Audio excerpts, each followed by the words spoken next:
கர்த்தாவே, உம்மை புகலிடமாக கொண்டிருக்கிறேன்.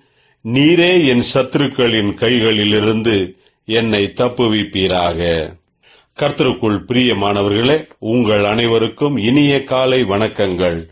இன்றைய வேதவசன தியானத்திற்கென்று நாம் தெரிந்தெடுத்திருக்கும் வேத பாகமானது சங்கீதம் 140:7. ஆண்டவராகிய கர்த்தாவே, என் இரட்சிப்பின் பெலனே, யுத்த நாளில் என் தலையை மூடினீர். பிரியமானவர்களே, இன்றைய வேத தியானத்தின் தலைப்பு கர்த்தர் என்னை மூடி மறைத்து காக்கிறார் என்பதே. இந்த 140ஆம் சங்கீதத்தில் தாவீது கர்த்தரிடத்தில் வேண்டிக் கொண்டு முறையிடுவது என்னவென்றால், என்னுடைய எல்லா சத்துருக்களிடம் இருந்து என்னை காப்பாற்றும் என்பதாக.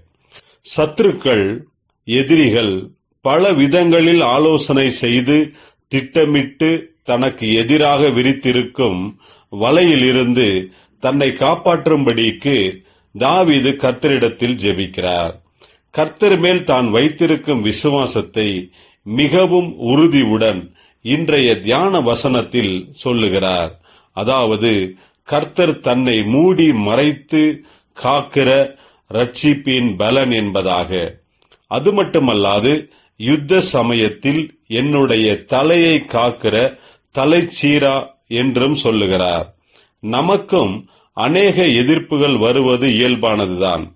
அப்படிப்பட்ட சமயங்களில் கர்த்தரே நமக்கு பலன் தருகிறார்.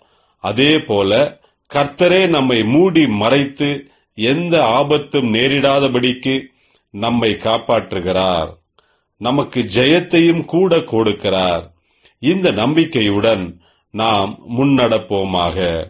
ஜெபிப்போம்.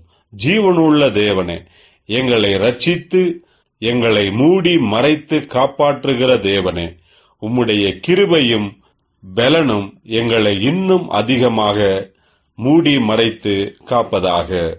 இயேசு கிறிஸ்துவின் நாமத்தில் ஜெபிக்கிறோம் நல்ல பிதாவே. ஆமேன்.